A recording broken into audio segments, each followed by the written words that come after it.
SuperTalk Mississippi media production. State Treasurer David McRae has put hundreds of millions back into the hands of Mississippi's citizens, expanding the state's affordable college and career savings program and also returning record amounts of unclaimed money. Check out how Treasurer David McRae's office can help you, your business, or your organization. Treasury.ms.gov. MidDays with Gerard Gibert is on the air. MidDays with Gerard Gibert is powered by C-Spire. Power your home or business with C-Spire Fiber. To learn more, visit supertalk.fm/C-Spire. C-Spire Fiber powers SuperTalk Mississippi.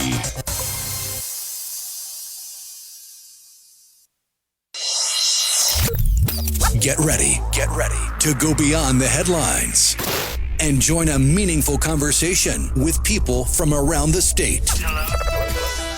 You're listening to MidDays with Gerard Gibert here on SuperTalk Mississippi.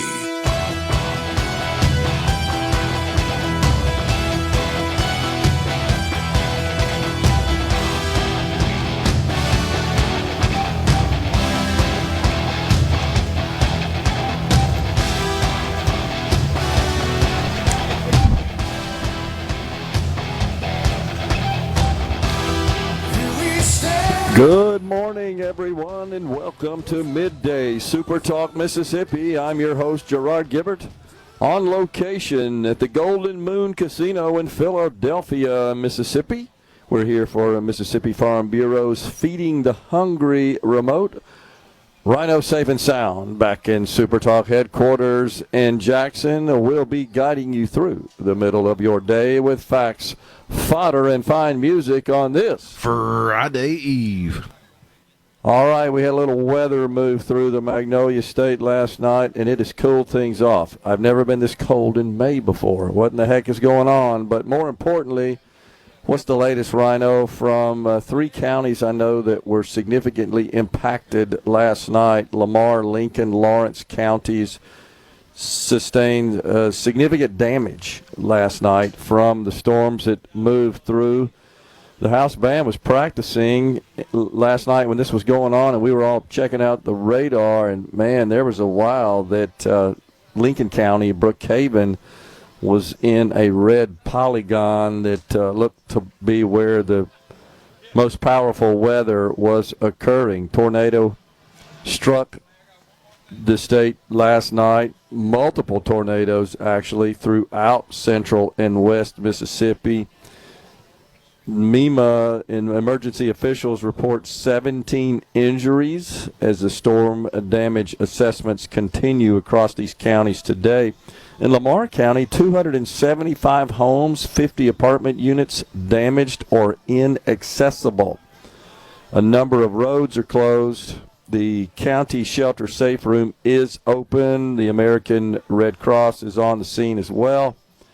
I think the Cajun Navy's down there too.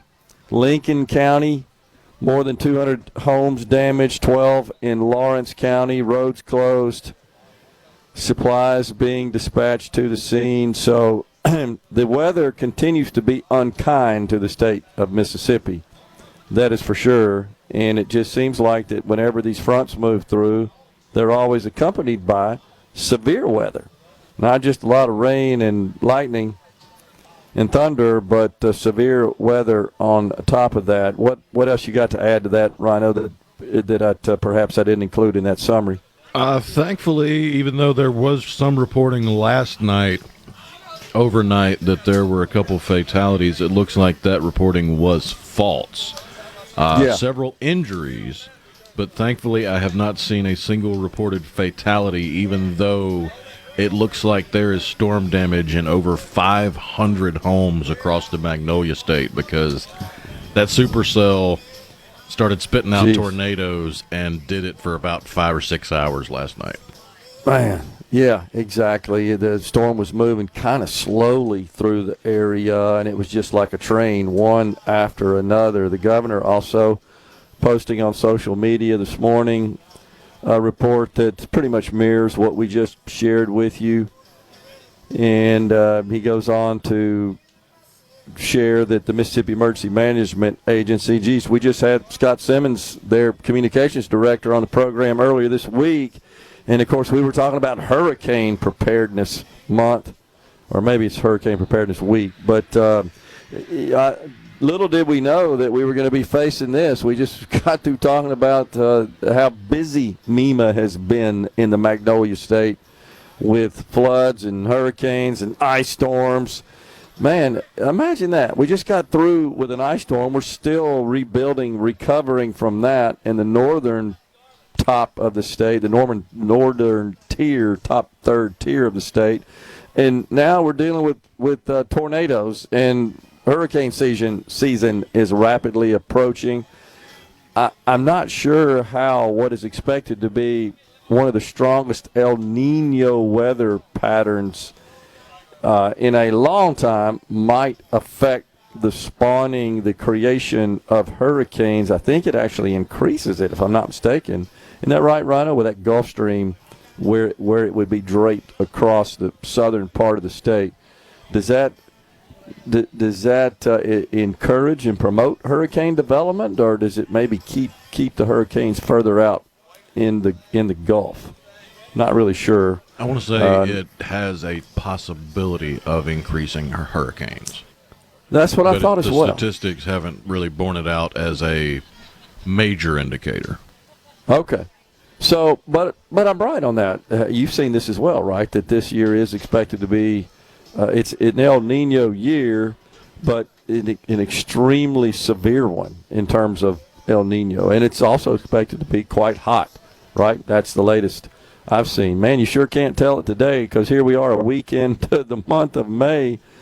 It's just unusual to see people with outerwear on. We're here in the parking lot of the Golden Moon Resort, and that's just because it's chilly today. And I think that's a result of these fronts moving through. So we, of course, as always, are grateful to the first responders in the state of Mississippi, MEMA, sheriffs and police departments, just numerous other first responders that are involved, the Red Cross, etc., in helping our fellow Mississippians out in their time of need. It's also the National Day of Prayer, a number of events scheduled across this great nation today. And, man, now more than ever, right, we need to be praying for our country, for our state, but especially for those affected by those storms last night. I've seen some photos from Lincoln County. I think those are the ones being shared the most, and it's just devastating. Looks like perhaps a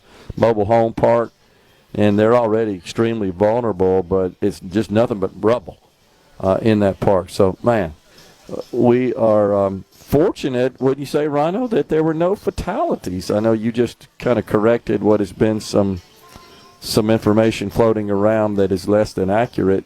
Incredible. 17 people injured. I'd like to think it's because, first, we're getting better at warning about these events, and second, people are heeding the warnings, would you say, more than in the past. That's just so different than it used to be.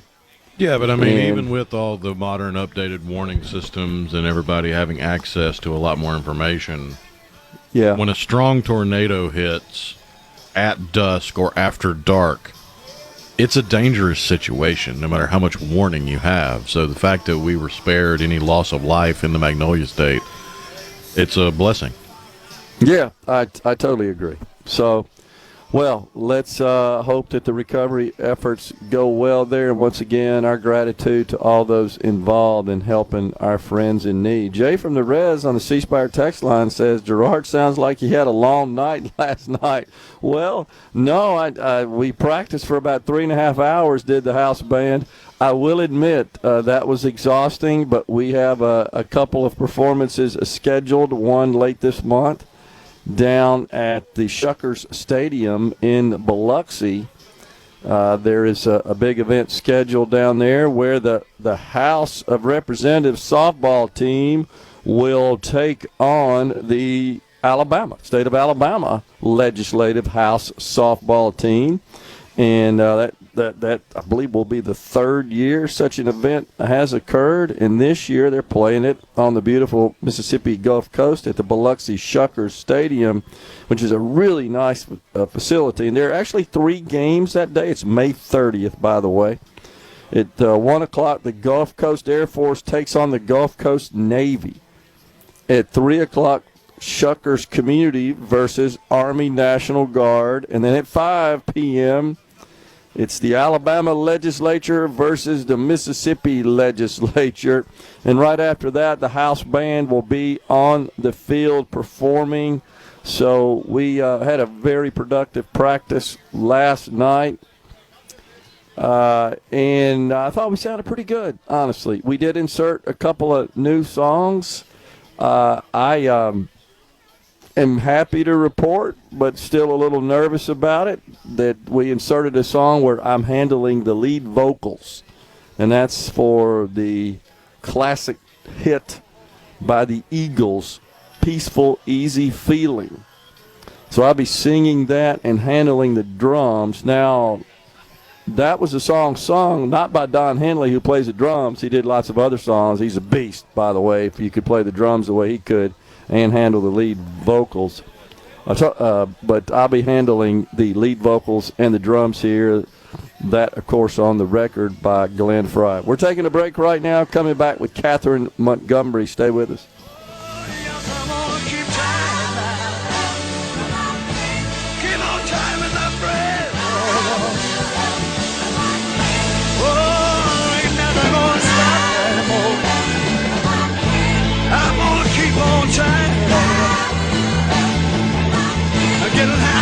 I'm gonna make it tired, oh Lord. Gonna get by with my friend. Hello.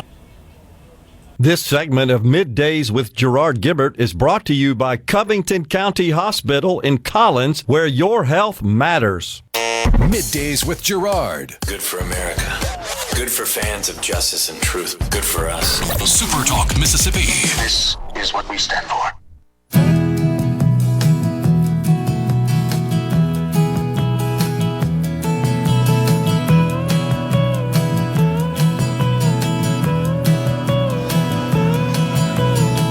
I like the way your sparkling earrings lay against your Appreciate that, Rhino. There it is, folks. Peaceful, Easy Feeling by the Eagles. Glenn Fry on the lead vocals there, of course. We're pleased to welcome now Catherine Montgomery, Director of Strategic Impact and Data Analytics at the Mississippi Food Network. Catherine, thanks for coming on. All right, so tell us what's going on today. So we are here today in partnership with Farm Bureau. We are the Mississippi Food Network. We are the only Feeding America affiliated food bank in the state of Mississippi. We are located in Jackson, Mississippi, and our mission is to fight hunger and feed hope for a healthier tomorrow. And we're here in partnership with Farm Bureau to raise awareness and enjoy some good food today. Oh, yeah. I see all the food tents set up, and everybody's getting ready. Mike McCormick, who's going to be on with us next, of course, he is the president of the Mississippi Farm Bureau Federation. He just told our content director, Alex Payton, if you go away hungry today, it's your fault because there's plenty of food here to eat. And they're cooking it up, and this is just a great event to call attention to this issue in our state. Yes, sir, and we're very grateful to be a part of it. Yeah. So how long have you been doing this event? It's our second time to participate, I think. Yes, right? It is our second time, but the Mississippi Food Network, we've actually been in operation for 42 years. Yeah, and you rely on donations from private individuals and organizations, right? Yes, we do heavily rely on donated food, donations to support our programmatic efforts, and the generous support of time and also. You know, I've always been surprised whenever we cover this issue, this topic, and just how many folks in the state of Mississippi experience hunger. It's amazing that we have this issue here today in 2026. Yes, yeah, it is. And our vision at the Mississippi Food Network is to actually work ourselves out of a job and see a hunger-free Mississippi in the future. But we know that there's a lot of work to do in order to succeed in that mission. Right now, 1 in 5 Mississippians is considered food insecure, and 1 in 4 children are considered food insecure in our state. And when you think about it, even counties such as, there's other counties in our service area where 50% of the kids in that county are food insecure. And we have a variety of programs that are designed to really help combat food insecurity in our service area, and we work every single day to try and meet those needs. Food insecurity is just something you don't think you would hear in this country anywhere, including in the state of Mississippi. And 1 in 4 is just it's an astounding, it's a staggering number that honestly is kind of depressing. And we're glad that you guys are around to help deal with that issue and address that issue, because certainly nobody should be food insecure in this country, especially children. Yes, we firmly agree with you, and we have a variety of child feeding programs that really aim to provide meals to kids when they don't have access to the federal school meals. One of those programs that we have is our backpack program, and that's probably our most popular our child feeding initiative we have. But through that program, we are providing over 2,600 backpack meal kits to children who would otherwise go without over the weekends. So how do those get distributed? We partner with a variety of different school districts. Right now, I believe we're in 13 counties, and we partner with the school districts who identify the children that they know are going without. And the staff at the school then receives the backpack meal kits, which is about a 3-pound bag of food packed into a Ziploc bag. They receive those items, and they hand them out on Friday afternoons to the students. Some of the sites do it through the school nurse and counselor, whereas other sites actually give the backpack meal kits to the school bus driver, who hands it out as the child is getting off the school bus to go home in the afternoons. I'm going to ask this question on behalf of what I believe many in our audience are thinking, and you may not choose to answer it, and that's perfectly fine. Where are the parents or the guardians here? Why do they have children in their households who are hungry? Well, a lot of these families that we do serve, and we're all one paycheck away from being food insecure, but a lot of these families, they are working families, and the parents are working. They're just not able to make ends meet. And then we also see a lot where grandparents are all of a sudden raising grandkids, and they're living on a very fixed income, and all of a sudden having 1, 2, 3 extra mouths to feed, that stretches a budget way more than anyone really imagines. And I know personally, I have 3 children at home, and when we're at school, they get the school meals, but when summer hits, they're home, and my budget is even tighter than it usually is. So I think food insecurity really impacts more individuals and our neighbors than we can imagine, and we're just here to help meet those needs when they arise. And then, of course, we have the federal SNAP program, the food stamps program, as it is kind of commonly referred. And folks may be asking, where is that? Now, I have done a little review of what the structure of that program is. The amount is not very much, honestly. I think for an individual, based on the income level to be eligible, it's less than $400 a month, as I recall, and even for a family of 4, it's like $500, $600. You can't feed a family of 4 on that. No, you cannot. And we are at the food bank. We are a supplement for the families. Okay. We aren't designed to replace SNAP. Yeah. So last year when the federal government was shut down, we did see an increase in individuals and neighbors visiting the food pantries, and we also saw an increase in donations, which we were extremely grateful for. But we quickly realized that we're not designed to replace SNAP. We're just there to supplement. I got you. Understand. So I appreciate you answering those questions. I think that is where a lot of people would come from, just kind of curious as to what's behind the scenes here that's going on. And so you guys literally would deliver backpacks full of food to the schools. to make sure the kids have something to eat over the weekend. Yes, we do. We actually pack those backpack meal kits at our warehouse in Jackson, and Farm Bureau has actually been a part of that initiative over the past couple of years, and they have volunteered over 200 hours at the Mississippi Food Network in the past 12 months. Yeah. So they've been a great partner of ours and really have gotten involved in all aspects of the food bank, including our backpack program for kids. Yeah, it's incredible. I'm glad you guys are feeling that need. I just feel somewhat disheartened and disappointed in the fact that we even need it. I agree. And looking at the data and seeing that food insecurity rates are still increasing, even though we're distributing more pounds, more food than we ever have before, it's definitely eye-opening that the need still exists and that it's not just going to take one organization. It's going to take all of us coming together, playing our part, playing our role, really to make an impact on the families that are impacted by hunger and food insecurity.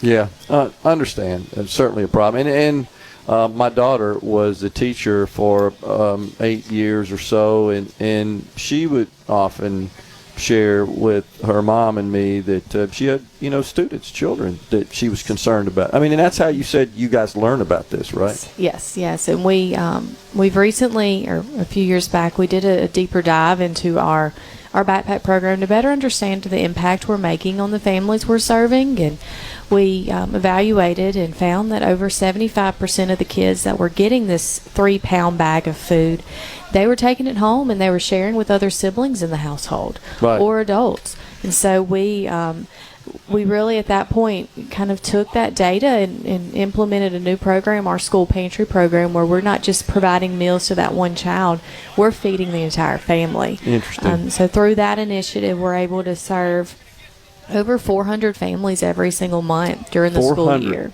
Is there any particular region of the state, Catherine, where the concern is more pronounced, the problem's more pronounced? There is. Of course, the Delta is always very underserved, but we are looking at more data over the past few years to really hone our efforts into the highest need counties. So we are prioritizing work, of course, throughout our entire 56 county service area, but there are some underserved areas that we are really prioritizing and strategically working to make impacts through a variety of different programs. I understand. Catherine Montgomery, Director of Strategic Impact and Data Analytics at Mississippi Food Network. Thanks for coming on, Catherine. Thanks so much for having me. We're stepping aside for a break right now. We are at the Golden Moon Resort in Philadelphia, Mississippi for the Mississippi Farm Bureau's Feeding the Hungry. Coming right back.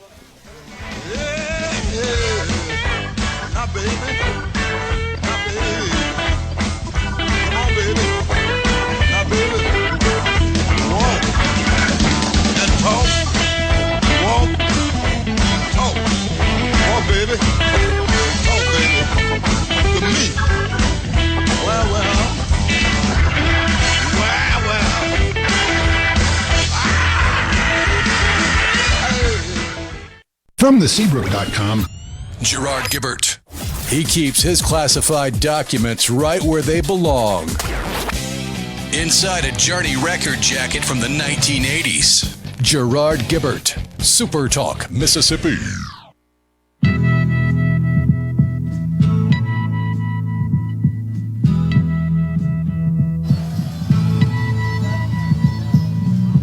There's something happening here. What it is ain't exactly clear. There's a man with a gun over there. For what it's worth, the Buffalo Springfield, a protest song from the Vietnam era. That's from the all-hit request line, a request from Blake in the Delta on the C Spire text line. Good request there, Blake. Great tune. Thank you for that, Rhino. Let's see. Dustin from Walnut says, singing and drumming at the same time? Are you trying to match Phil Collins' energy? Haha, good luck on your performance, sir. Appreciate that, Dustin. Yeah, I can assure you those artists, of course, they're all just super freak talents. But the ability to play the drums properly and also sings simultaneously. That's just beastly talent, no doubt about it. No, I'm not in that league, just so you'll know. It turns out Peaceful Easy Feeling, the song I'm handling the lead vocals on for the house band, fairly easy drum cadence to that one, so I can handle it. Practiced it last night. First time I've actually done that with the band and went okay. Still got a lot of work to do to get it performance ready, though, but having a lot of fun with that. You know, you can mash up Peaceful Easy Feeling to Amazing Grace. You know, I never thought about that, but just thinking through the tune, you're right. How about that? Was that, is there a story there? Was that an inspiration? I've seen it performed a couple different ways like that, but I think it was Tim Hawkins that really made it popular. It had been around long before he did it, but I'm fairly certain he was the one that kind of pushed it up to the lexicon. I got you. Pretty cool. So we got like I said, we got a couple of gigs scheduled. Mike in Gulfport says the Eagles were just amazing, and Henley was extremely talented. Their music was even liked by my dad in his 80s. That's cool.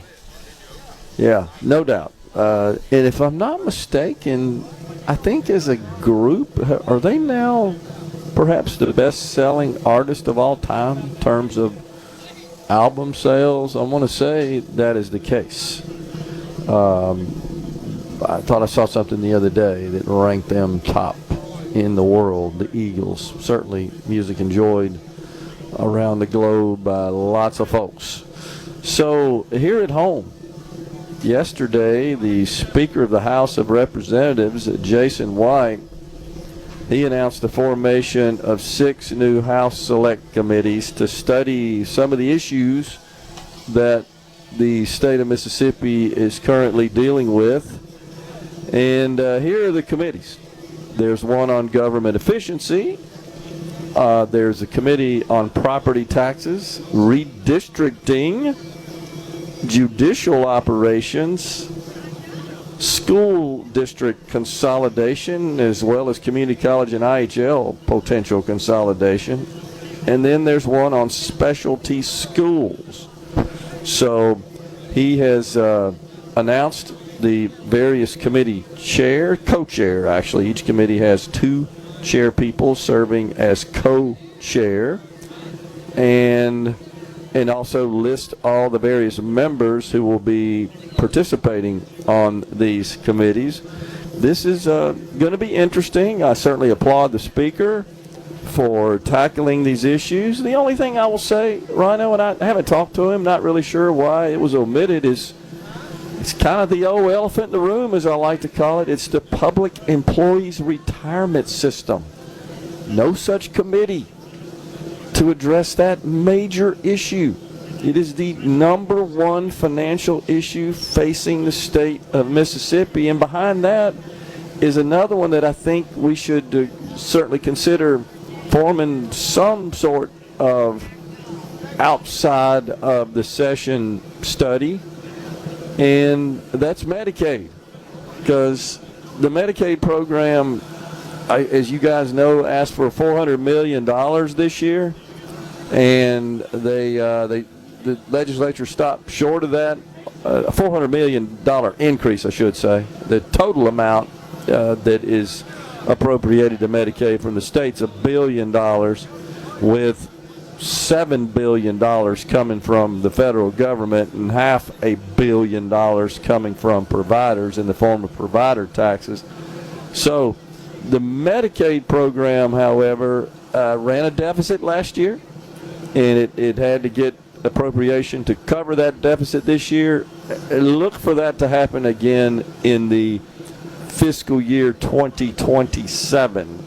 I think you're going to see, I'm predicting a $200 million deficit that the legislature is going to have to incorporate in next year's appropriations. So that ain't going away anytime soon. And something that I mentioned many times before on the show, my belief about why the cost of health care continues to increase, and look, there are a number of factors, no doubt about it, a lot driven by government involvement in the industry. But one thing in particular that keeps driving up the cost is that we keep inventing more health care that enables us to live longer and, of course, live healthier lives. That's a good thing, but it costs money. And here's an example. 8 in 10 employers say that the GLP-1 coverage is driving up their costs because now that's being covered to in many group coverage plans. Well, that's something that didn't exist a short few years ago. Here's the question, though. You would think you'd see some health benefits from this because that's one of the purposes of this drug, and the health benefits would drive down other healthcare expenses. And that's just not being factored in, and I'm not sure how all that stacks up in terms of the savings from that versus the cost associated with these drugs. But 87% of businesses said that the new availability of oral GLP-1 medications like Wegovy and Foundayo are resulting in much higher demand, and none of them expect a price decrease as a result of that. So this is driving up health insurance costs. And because insurance companies are saying, oh, we got to cover this now, well, then we got to have more money for it. Something related to that is Centene. That's the company that handles the Medicaid program here in the state of Mississippi, handles it in 31 states. Last year, Centene lost $6 billion on top-line revenue of $200 billion lost. This year, they just reported their quarterly results. They made $1.5 billion on sales of about $50 billion. So you can do the math. It's a 3% net income business. It's not an extremely profitable business. I'm not asking you to feel sorry for them, for sure. I'm just passing on the math and the financial realities, because I think there's a perception that, man, these guys are just making money hand over foot. They're actually not. I'm not saying $1.5 billion is not a lot, but as a percentage of net income, that ranks right in there, actually lower than Kroger. And, of course, the grocery industry is notorious for ridiculously low margins. Compare that to NVIDIA, which generates a 65% versus the 3% generated by Centene. So that's one of the reasons that the healthcare costs continue to increase in the Medicaid program across the country. They're all breaking all the states. Something's got to be done, and I'd like to see legislative leadership put some focus on that to see what could be done. Of course, in Mississippi, we get more money from the federal government than any other state to run our Medicaid program because we are the poorest state in the country. And speaking of poor, recent report shows that our teacher pay now ranks dead last again, and that's after a teacher pay raise a couple of years ago. And yes, even if you adjust that for the cost of living, we're still way down there, if not at the bottom, very close to the bottom.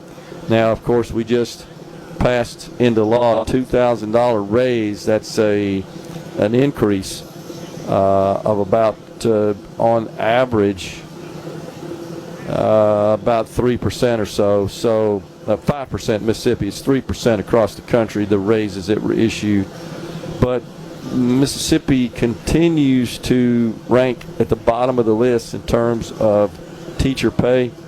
In the 2024-25 year, $43,800 was the average pay.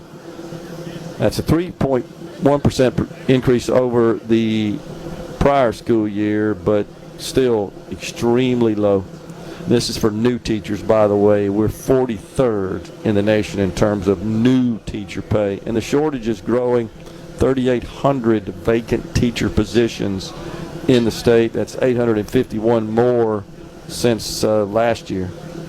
So that continues to be a problem that needs to be addressed. Perhaps consolidation can, in fact, address that. We're going to step aside for a break right now. We're at Mississippi Farm Bureau's Feeding the Hungry, coming right back with Mike McCormick, the president of Mississippi Farm Bureau Federation.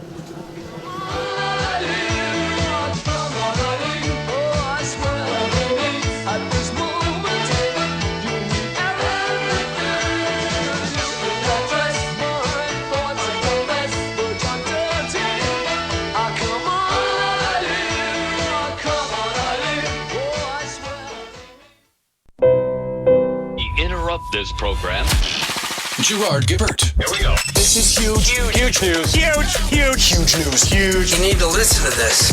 Middays with Gerard. SuperTalk, Mississippi.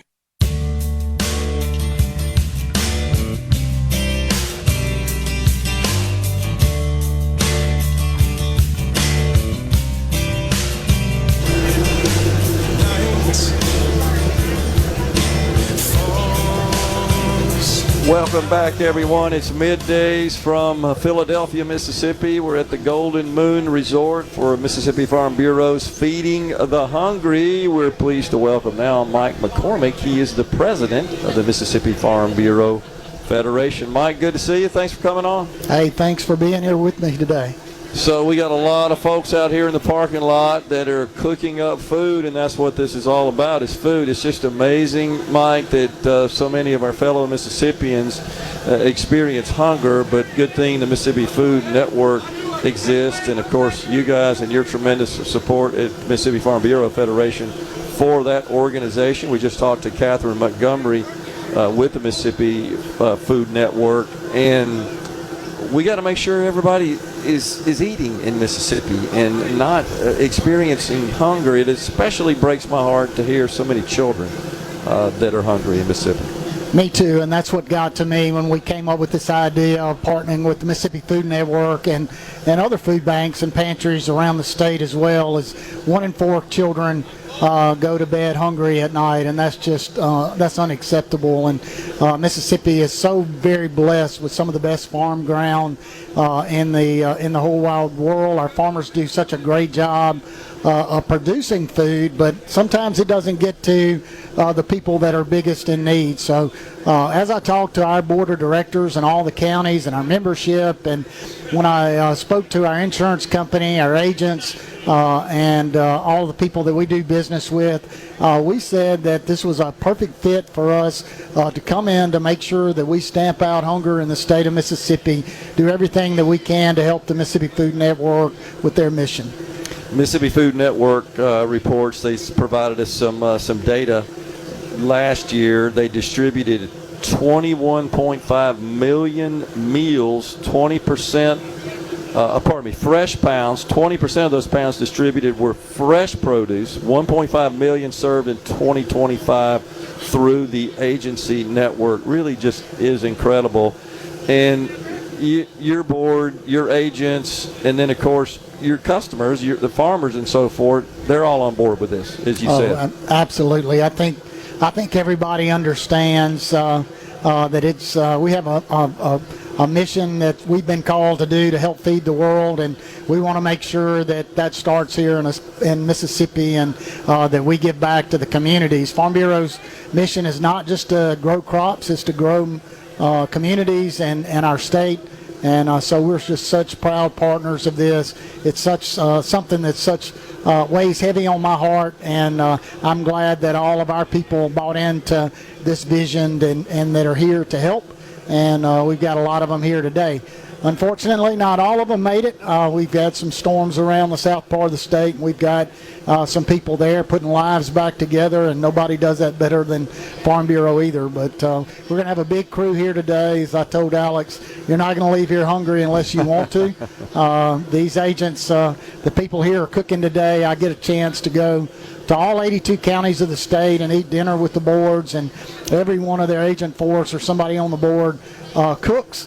And they always say, isn't this the best whatever that we're eating tonight? And so they're really competitive with that. And so we thought, why not bring them out and have some competition, get some partnerships for some donations, and just have a great time today promoting what Farm Bureau can do for our state.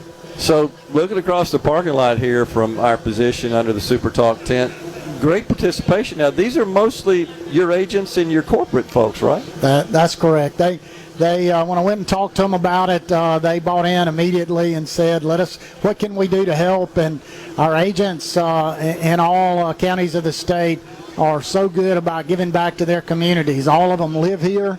All of them work in their communities, and they are always ready to help with missions like this. So then we also have Southern Farm Bureau Life and Southern Farm Bureau Casualty, which is the parent companies of our insurance company.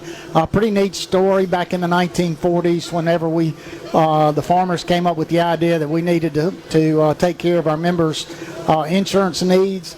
There was a meeting at the Peabody Hotel in Memphis, Tennessee, and all the state farm bureaus that wanted to be involved agreed that they would take part and grow insurance for their members, and they popped a line on a map, and Jackson, Mississippi was centrally located to all the states that were going to be involved with this. So we've got great partnerships and great companies that are based right here in Mississippi that takes great care of our members.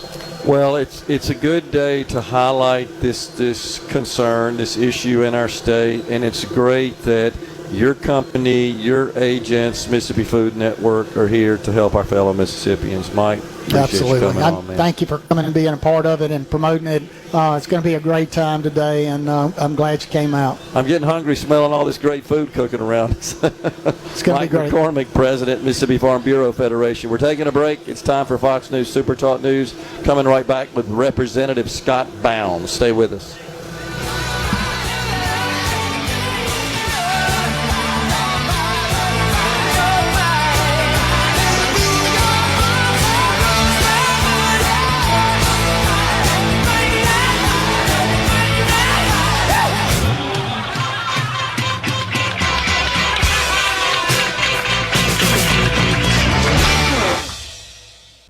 Hour of Middays with Gerard Gibert is brought to you by the Mississippi Business Journal. Visit msbusinessjournal.com. Scott Coopwood, publisher and president.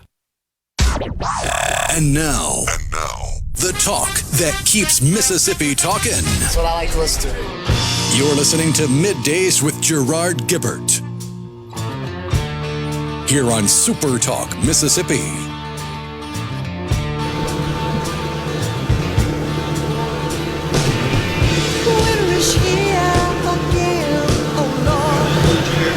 Welcome back, everyone. It's Middays from Neshoba County, Philadelphia, Mississippi. We're at the Golden Moon Resort for the Mississippi Farm Bureau Feeding the Hungry remote on this Friday Eve. We welcome now Scott Bounds. He's a member of the Mississippi House of Representatives. He represents District 44. That's where we're sitting right now. That's it. He's chairman of the Appropriations B House Committee. Representative Bounds, thanks so much for being with us today. Thanks for coming on.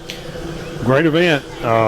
When I parked, I walked by the Mississippi Food Network bus over there a minute ago, talked to those people, and they're obviously real excited about what's going on right here in this partnership that they've built with Farm Bureau over the last couple of years in feeding the hungry. And they've got a campaign going called Name Our Bus. And Name Our Bus. They said, can you give us a name for our new bus? I said, let me walk around and let me get inspired by all what's going on, and maybe I can on the way out. I got you. But this is a good event, and we're especially glad to have them here in Neshoba County, and hope that they continue to want to have it here. Yeah, and we want them to. It's a good event. It's well attended, and most importantly, it's for a great cause. We just talked to Catherine Montgomery with the Mississippi Food Network, and you're aware of this, Scott. Some of the data is really just astounding within our state. That 1 in 4 children going to bed hungry in the state of Mississippi, that I know you would agree is unacceptable. And thankfully, this great organization, Mississippi Food Network, along with Mississippi Farm Bureau and its fantastic agents, are heeding the call here, and they're helping address this issue. Yeah, and it may have been Catherine I heard on my driving in that she made the statement that we'd like to be put out of business. Yeah, exactly. But obviously we know that's not going to happen. But from the context of we don't want people hungry, but there's going to be people that are hungry. So, sure.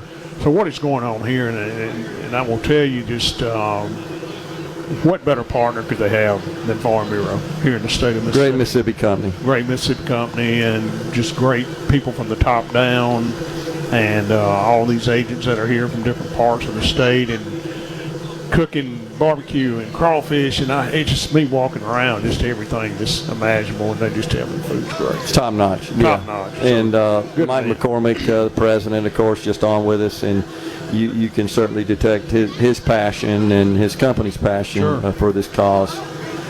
Mississippi is a great place to be in the agricultural business. As he said, we're blessed with the greatest land and greatest environment maybe in the world to grow food, yet we have people in our own state that are hungry. Yeah. It's kind of an interesting contrast there.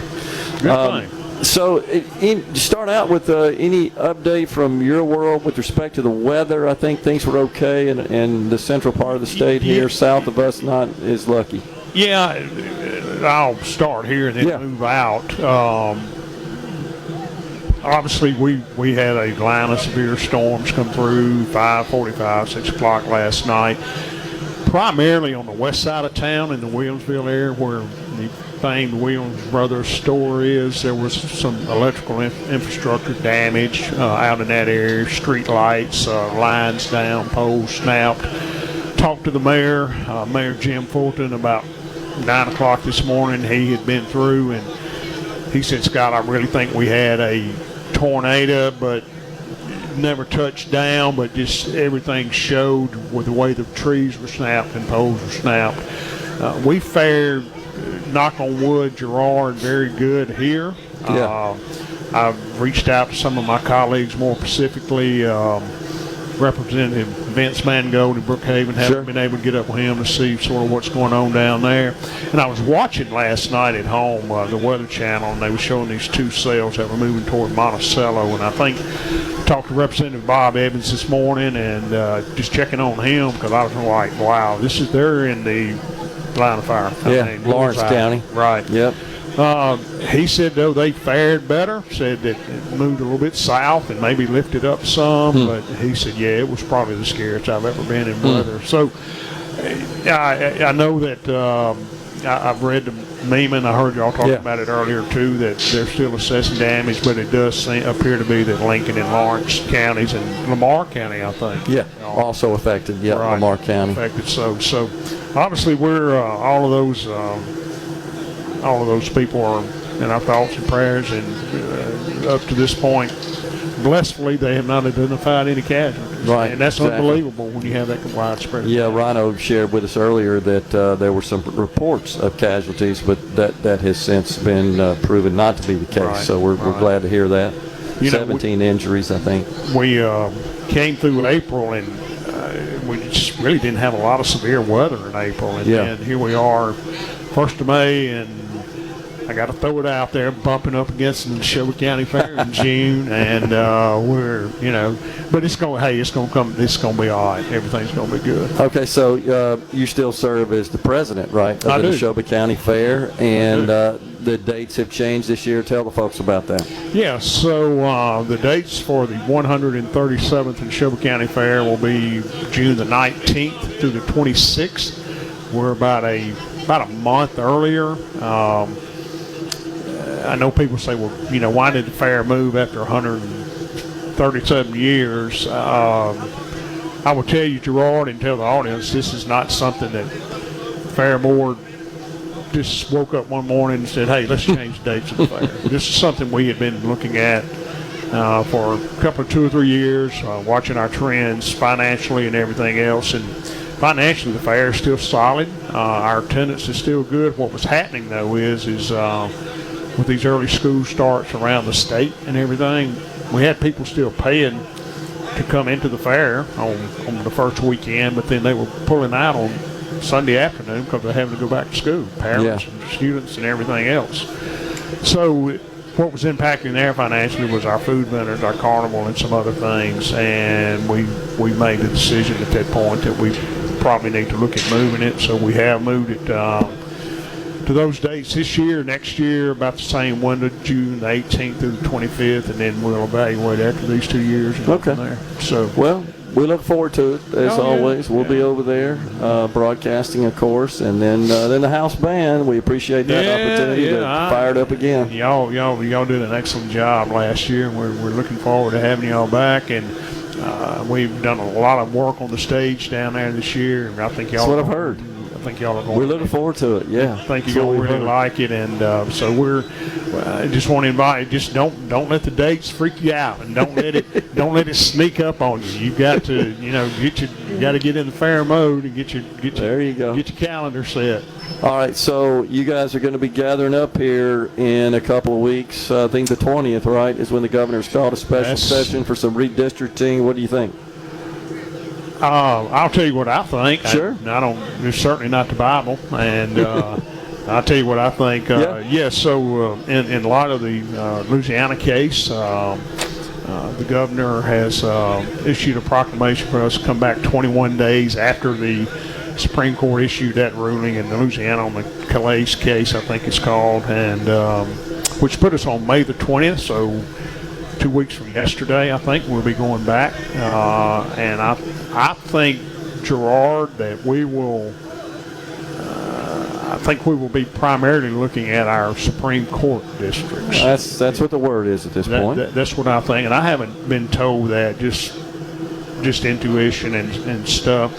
We hear a lot of chatter about, hey, we need to go ahead and tackle redistricting, and not sure of congressional redistricting, and not sure how that looks. I was coming from I'd been in Starkville Tuesday night for the baseball game and was coming back early yesterday morning. Heard Secretary Watson on, and there's a lot more to since we've had the primaries already. It's a lot more to just having congressional redistricting done. It's complicated. It's very complicated, yeah. And I just don't know And he brought out a very good point. I mean, if we try to change that, I think if we try to change that with the primaries already being had, it's just so ripe for lawsuits, and I don't think we'll have accomplished a thing, quite honestly, if we try to do it. Now, the Supreme Court districts and maybe some other things we may look at. I understand. You got to go, or you can hang for another segment? I got to hang for another segment. Because we got some other stuff we can get to now that we're getting into the meat of what you guys are going to be doing here. Okay, We're coming right back. We're in Neshoba County. We're visiting with the Representative Scott Bounds. He represents Neshoba County. We're here for Mississippi Farm Bureau Federation's Feeding the Hungry. Stay with us. We're coming right back.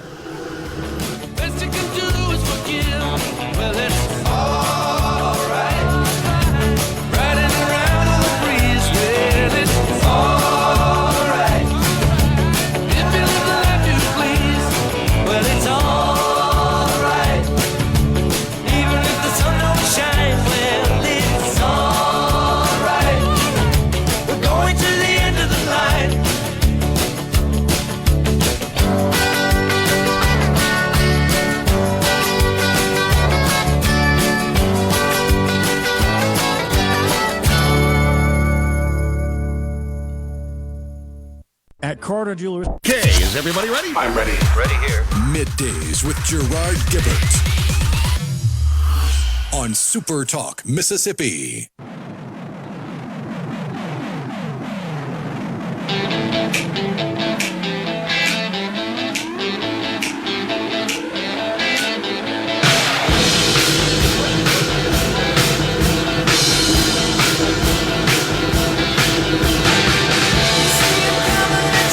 Welcome back, everyone. It's Middays, where we have moved the Element Wealth Studio over to Neshoba County, Mississippi. We're at the Golden Moon Resort for Mississippi Farm Bureau's Feeding the Hungry.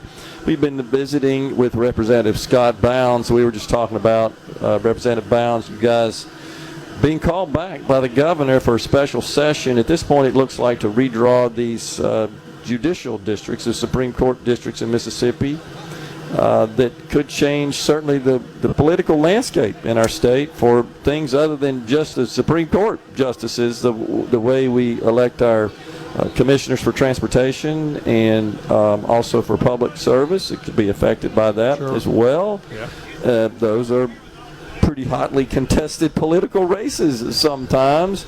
My guess is there's going to be a little contention among the members when you guys gather. Yeah, I think so. And Gerard, in the previous segment, we talked about what may possibly be on the table for us, what we're able to accomplish or what we try.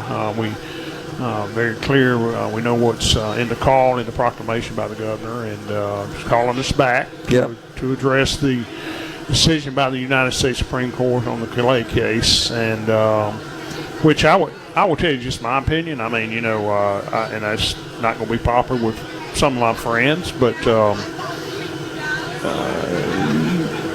whether it's congressional, whether it's Public Service Commission, whether it's legislative or whatever, the districts should not be drawn based on race.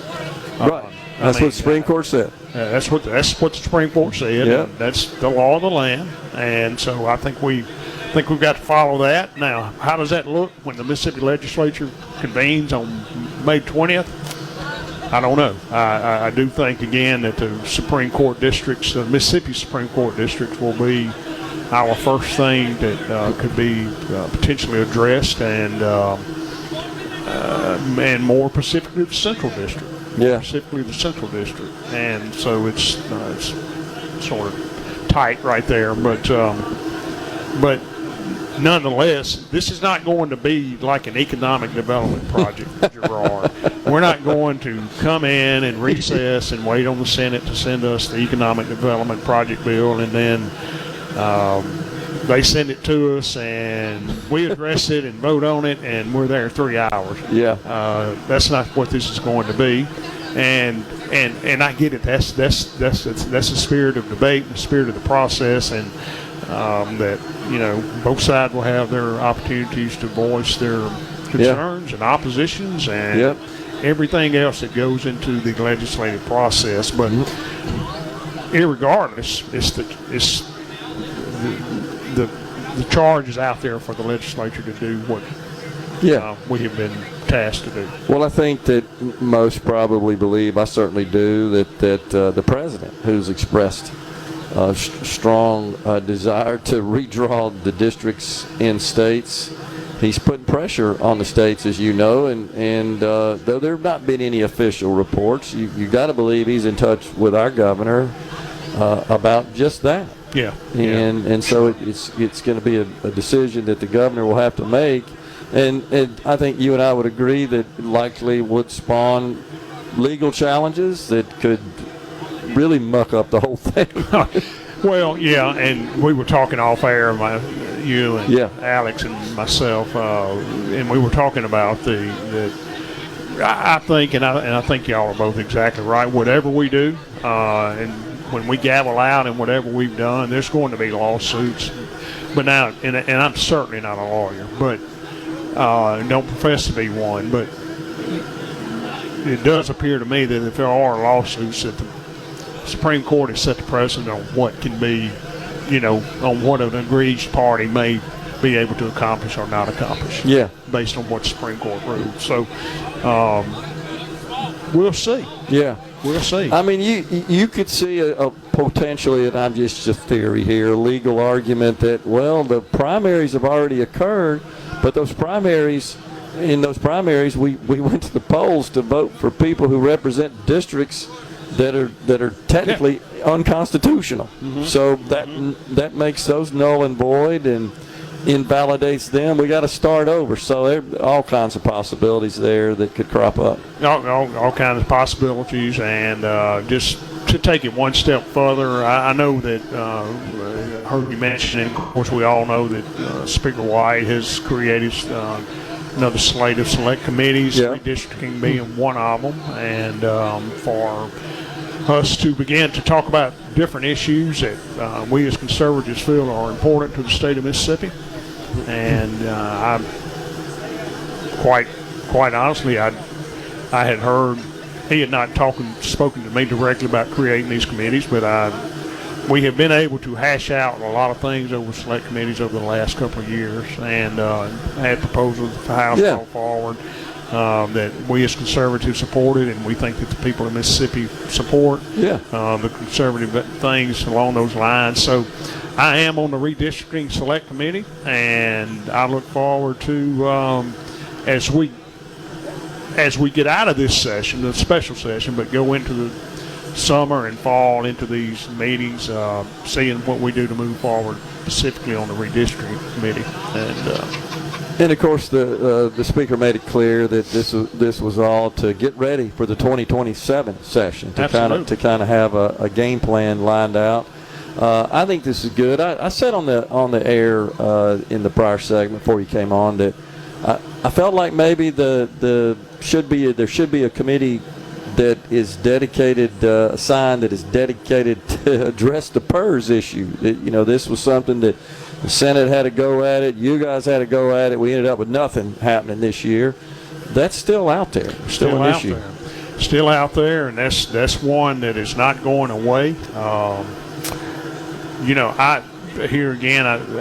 thought the House had, and I'm speaking for my position in the House, I thought the House had a good plan to address a one-time infusion of cash money into PERS, and then a plan to have a annual infusion, plus making some changes to the structure of it and things like that. And would that have solved the problem immediately? No, but long term it would have. Would have helped it. It would have. I think it would have pushed the date out further, give us a little bit of breathing room. Right. So, but all that I'm sure will be hashed, talked about again. Yeah. Oh, well, it will. It's not going until the actuaries give you a clean bill of health on that. I think you got to continue to have concerns. Yeah. I want to, if I can, Gerard, just talk a little bit about the numbers a little bit, since I'm an appropriations guy now. But and what time we have left, but we adopted about a $7.365 billion general fund budget this year. Approximately $200 million more than last year. Teacher pay raises, some infusion into Medicaid, some other things created that additional cash that needed to be made. Right now, financially, we at this point in the fiscal year, we stand about $185 million above our revenue estimate that we adopted last year. And for the month of April, we were about $64 million. But I want to put it in perspective about this time last year that we were about $350 million ahead of estimate. So that's right. And when you look at sales taxes, remain pretty consistent. I think for the year it's up about 0.5%. But I will tell you that going forward,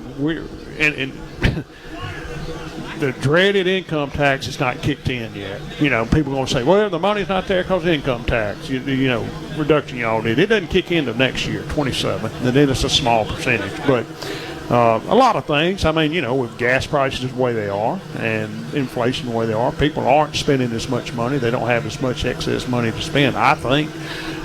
But we are still in much better financial and fiscal shape than a lot of our states around us, and we've been able to do some things. All true. Throughout the state. But it should be a concern that the sales tax is staying level, because if that continues while the income tax is being phased out, we got a big old problem. We got a problem, and we've got to depend. We got to depend on the. We've got to depend on the things that we've done to incentivize the economy through investments in workforce and investments in partners in business, private business. The growth is where all this is going to come in. Yeah. It's hopefully that's the case. I did the math on that. You need about $100 billion of GDP growth to make it work. By the way, appreciate you coming on. Keeping our fingers crossed. Yep. Representative Scott Bounds, who represents where we are in Neshoba County, Mississippi. We're stepping aside for a break right now. Coming right back with Jonathan Huddleston, the owner of Grills of Mississippi. We're at the Mississippi Farm Bureau Federation's Feeding the Hungry.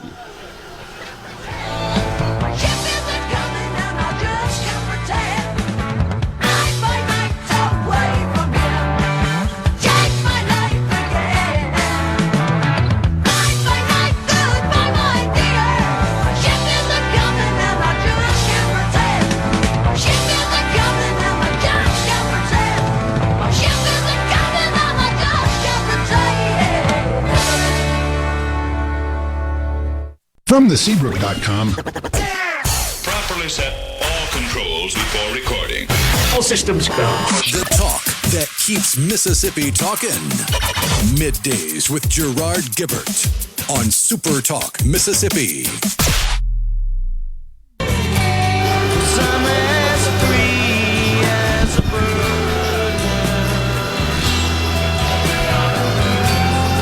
Welcome back, everyone. It is Middays, where we have relocated the Element Wealth Studio to Neshoba County, Mississippi. We're at the Golden Moon Resort. For Mississippi Farm Bureau Federation's Feeding the Hungry, it's our pleasure to welcome now Jonathan Huddleston, the owner of Grills of Mississippi. Jonathan, thanks for coming on. Man, thank you so much for having us. So I'm somewhat familiar with your company, and you guys have done quite well. Tell the folks about it. Quite a blessing, sir. Yeah. We're Grills of Mississippi. We're Mississippi's premier barbecue supply store. We're located at 588 Highway 51 in Ridgeland. And we got over 740 different barbecue sauces, rubs, injections, and marinades. According to Hearth and Patio magazine, that's the largest selection in the United States, from independent teams to restaurants to chefs that we've met over the years. Awesome. So how'd you get into that business, John? I like to eat, man. Like to eat was good answer. Particular about how we ate it and what we did, and that's just what kicked it off. What'd you say? 740. 40. Okay. Good grief. Yep. Who comes up with all those recipes? Cooks, chefs, team members, stuff like that. We have our own line, Mississippi Meat Mafia.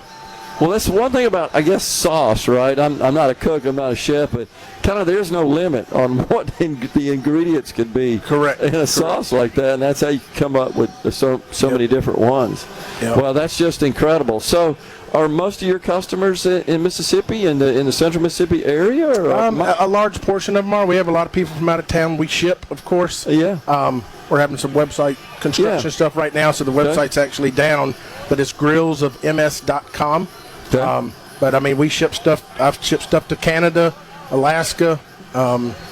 It's pretty neat. That's awesome. All right, so what are you doing today at this event? Grills of Mississippi is helping with the judging and the setting up of the judging and with the cooks and stuff. Tell them what we're expecting to put in the boxes, and the three categories, which are steak, chicken wings, and ribs. Okay. Pork ribs today. And then we brought some judges with us, and they'll come in and judge it. And hopefully some people will walk away with some trophies and some good money. And so I'm assuming we're talking about barbecue steak, ribs, and chicken, right? Yes, sir. Yeah. Okay. Yeah. And so is this a situation where some of these various sauces will be used as part of that? And this is going to be graded as what we'd call like backyard barbecue. Okay. So it's a little bit more tender than than typical competition barbecue would be. In competition, we use more of like a glaze. Traditional store-bought sauces have a lot of high fructose corn syrup in them. They sit on top of the meat. Okay. Ours are more like a glaze, so it sits down in the meat. Interesting. Yeah. Okay.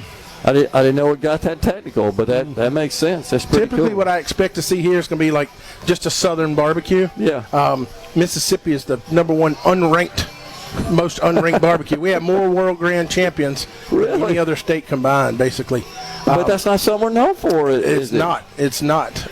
Somebody's missing the boat. We need to get them the memo. Yeah, come to Grills of Mississippi. We'll help you. That is incredible. But we'll see more of like a sweet heat thing, it'll be a mix between like Memphis style barbecue, and most people relate that to a dry rub. They still use a glaze to it or something sometimes. I got you. But then, of course, your Kansas City is more like savory sauce. So they're sort of different categories of it depending on the region of the country, I guess, sir. huh? Yep.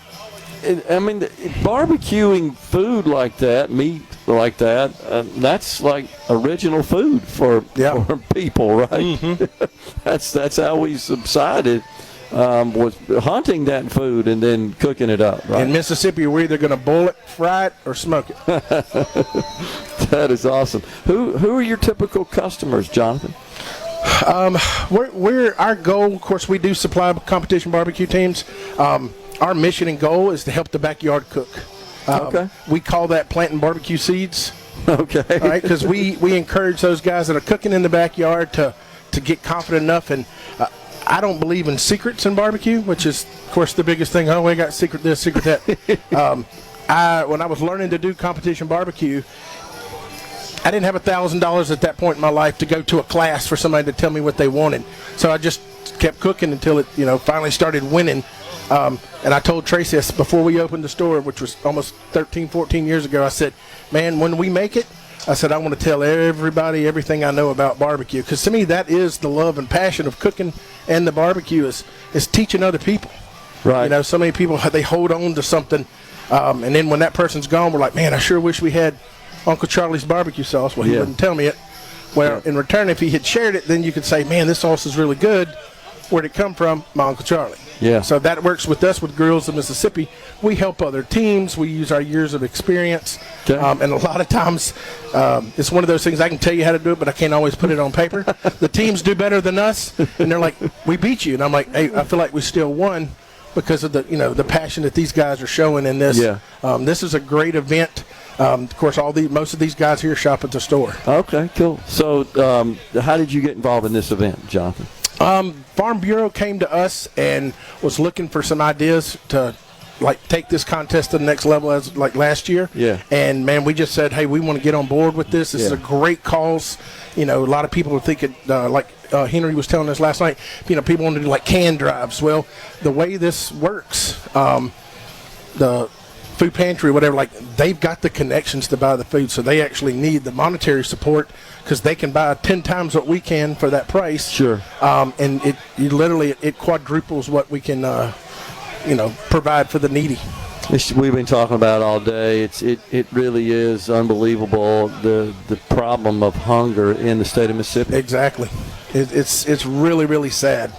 Especially the children. Your heart breaks for the children. Mm-hmm. No child should ever be hungry, and it's just incredible that can happen right here in our own state. In our own state like that. Thank God there are great people at Mississippi Farm Bureau, Mississippi Food Network, your company being part of this, all the agents, the staff, and so forth.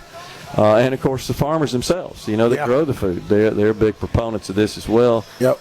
That help out here. But when Catherine from Mississippi Food Network was telling us earlier about these guys showing up at the schools with backpacks to send home with the kids so they make sure they're eating something over the weekend. Mm-hmm. It's incredible this happening in our state. It is. It's really, really sad. Seeing it on all different aspects. We do a lot of charity work ourselves, cooking. Sure. We do a thing at Christmas time, and we do a find a family kind of thing and sponsor them for food. It blows my mind, man. We're in Mississippi. We don't think about it. You know what I mean? I know. And there's kids, like you said, that go to bed hungry every day here, and we throw so much away. Yeah. Exactly. We're a wasteful country. Yeah. You're exactly right. And that's just something that needs to be a priority to eliminate, certainly in our state and in our country. It's sad that it's even an issue. I agree. You know what I mean? It is. It is good to see people like Farm Bureau stepping up and, giving it back to the community in their hometown kind of thing. So true. People in Mississippi, as you well know, you deal with the public all the time, they're very generous. Yes. Often we're just not aware of the issues. This is one that I would say most people are not aware that we have so many starving, hungry people right under our nose. Yeah. But when they find out, they're all about helping out, just like your company was, like Farm Bureau was, and it's a good feeling. I'm an ex-business owner myself, but when you're an entrepreneur, a business person, it feels good to give back like that. It does. It not? I always say we get more than we gave. Yeah, we no get doubt more about back. it. You know what I mean? There's things we take for granted that these people don't have every day. We were talking about kids. There's so many elderly people. Good point. That are silenced. That don't talk about it. Yeah, that's absolutely true. So. A great event, and I know a lot of our fellow Mississippians were affected by the storms last night. Mike McCormick told us earlier from Farm Bureau that some of their agents in that area, of course, they're taking care of what's the priority, which is helping their customers get back on their feet, and they're fantastic at doing that. As you know, they're right on the scene anytime there is an issue like that, and of course.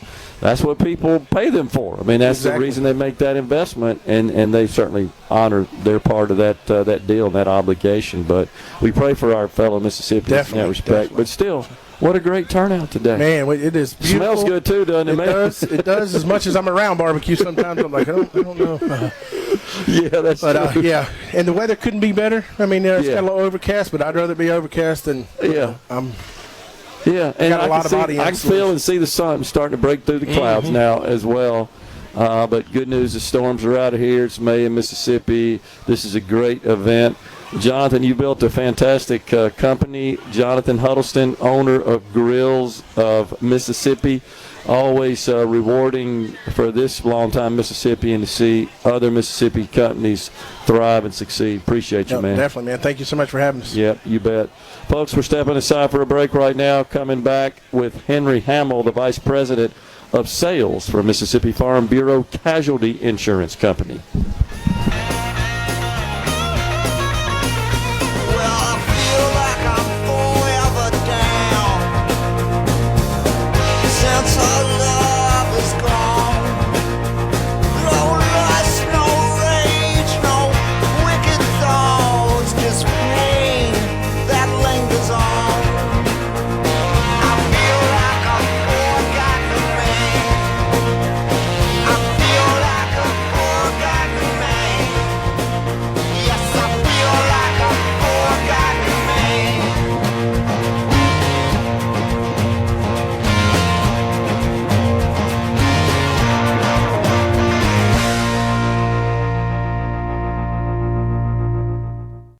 Up a Check it out. Let's do this. The talk that keeps Mississippi talking.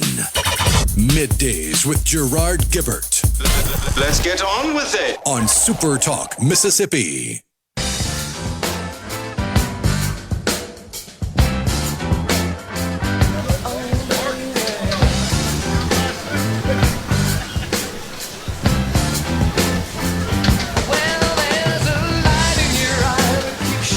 Welcome back, everyone. It's Middays, where we have relocated the Element Wealth Studio over to Neshoba County, Mississippi. We're at the Golden Moon Resort in the parking lot out here. It's for Mississippi Farm Bureau's Feeding the Hungry, an annual event that focuses on helping our fellow Mississippians. So we're pleased to welcome now Henry Hamill, Vice President of Sales for Mississippi Farm Bureau Casualty Insurance Company. Henry, thanks for coming on. I'm glad to be here. Appreciate you being here, too. So you've got lots of I assume your co-workers, your colleagues, your team members are all gathered out here for this great event, and they're cooking up a bunch of food, and it's starting to smell pretty good. And I'm seeing people eating right to our right over here. They got the big table full of freshly boiled crawfish there. Yeah, that's the first batch. I just pulled it out. But, yeah, we got people from all over the state. All my agents, a lot of my agents are here from all 82 counties, and we got a lot of representation from our Mississippi office and from the Life Company and Southern Casualty. All three offices are right there, based in Jackson. Yeah. Really a part of this wonderful event and really support it, and we're so proud of it. Well, Mike McCormick, the president of Farm Bureau, was talking to us earlier about how they got involved in this and their interest in this event. But it's important for those of us who are blessed, and certainly you and your team members and your customers and partners are, to help out our fellow Mississippians that experience hunger. It's just incredible what's going on. It's so hard to believe it, with in Mississippi that people can go hungry, but they are. And if you've ever been down to the Food Network down there and helped them box up stuff and just see the number of people that they're having to help every day, it's just unbelievable. We really appreciate what they do and wanted to help them in such a way to raise money and be able to, do it for our fellow Mississippians. They shared with us some of the data concerning their efforts. Said over 230,000 meals served to children throughout their 4-child feeding program in 2025. Just incredible. Partnerships with local farmers, many of whom, of course, are customers of your organization, and producers, resulting in over 910,000 pounds of local produce distributed to food insecure Mississippians. Just unbelievable. But God bless your company and your team members, and of course our farmers for their generosity as well. It's just amazing the abundance we're able to create of food in the state of Mississippi. I like to say all the time, the reason that I know some of our farmers are kind of struggling financially, the price of many of their products is a bit depressed. They're too dang good is the bottom line. They produce so much, man. They do. We are so blessed. We've got such a great group of farmers in Mississippi that really do a wonderful job, and they're also great customers of ours. Sure. And we love what they're able to do and what they stand for and what Farm Bureau stands for. It just goes hand in hand, and so they we got the greatest farmers in the world. Right? There's no doubt about it, and we want them to thrive. We want them to succeed. We need them to.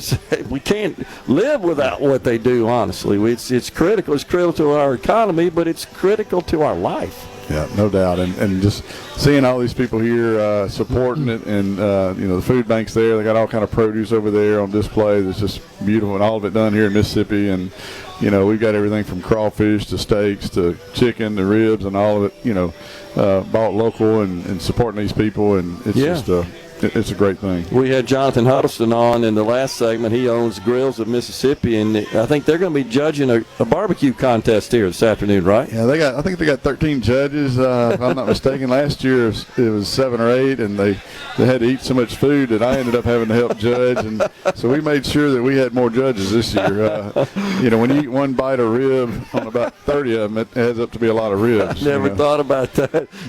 had to bring in somebody from the bullpen to do the judge. Yes, right?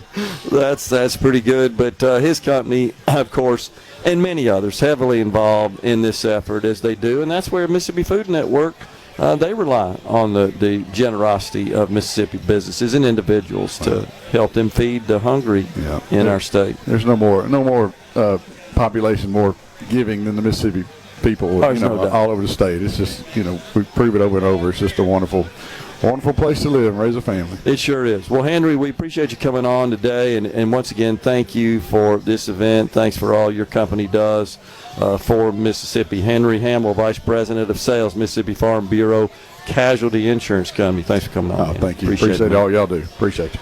We're taking a break right now. It's top of the hour. That means Fox News, SuperTalk News. On the other side, we've got Mike McCormick joining us again. We're going to dig into what's happening in the agricultural industry, and then we'll wrap things up with David Hurt, Executive Vice President and CEO of Southern Farm Bureau Life Insurance Company. Stay with us.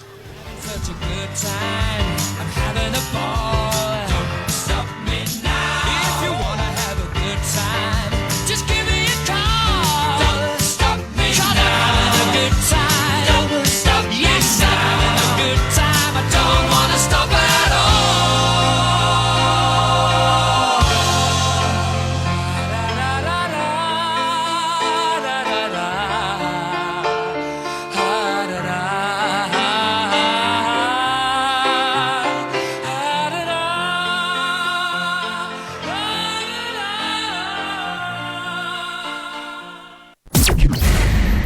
Welcome to the show that challenges you to think deeply, and look beyond political posturing.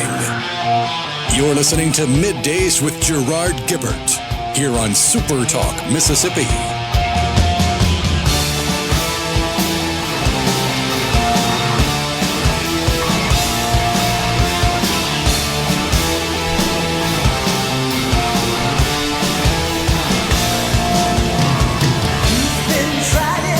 Welcome back, everyone. It is Middays from Neshoba County. We're at the Golden Moon Resort for the Mississippi Farm Bureau Federation Feeding the Hungry on this Friday Eve.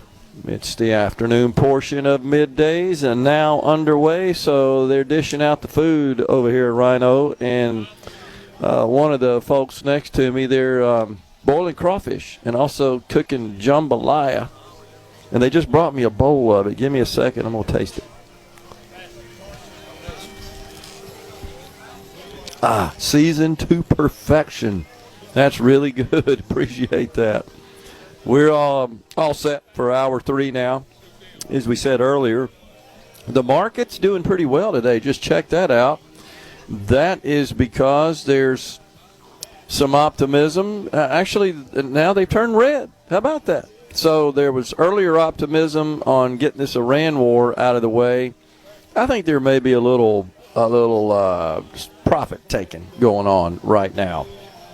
But amazingly, the economy, in spite of this war, in spite of high oil prices, is showing resiliency. We got the unemployment. Actually, we got the jobs report, unemployment claims. So a little different than the unemployment report. This is referred to as the jobs report from an unemployment perspective. And all remained pretty steady, actually came in a little below expectations. And so we're kind of in a labor market where employers just aren't scarfing up new employees and adding to their roles, but they're also not letting people go. So that's a good thing, and that's why the unemployment rate is staying fairly constant at 4.3%, I think, last I checked. So I think you'd have to just kind of define it as a stable labor market. It's not one where there continues to be an excess of demand over supply. We did experience that somewhat last year or so, I'd say. At this point, it seems to have stabilized quite a bit. So everything kind of running at a equilibrium, if you will. But earnings reports have been strong across really a number of industries. So that's all positive news. But then there's this question of the price of gas. Oh, we had a little accident back here with with the crawfish boiler going on. The price of gas is certainly on everybody's mind. I paid for the middle grade this morning, by the way. I paid $4.79 in Madison, middle grade, $4.79. So we're at the $5 mark for all intents and purposes. That may be the most I've ever paid for a gallon of gas that I can tell. And so there's a question as to, okay, we get this war behind us. How long would it take to get back to where we were from a gasoline perspective pre-war? And everything I could find from industry analysts, not politicians, industry analysts, suggests that sometime in 27. So what the expectations are is for gas to continue to rise for the next couple of months, sort of stabilize, start to pull back in the amount of about half of what has been added since the war started.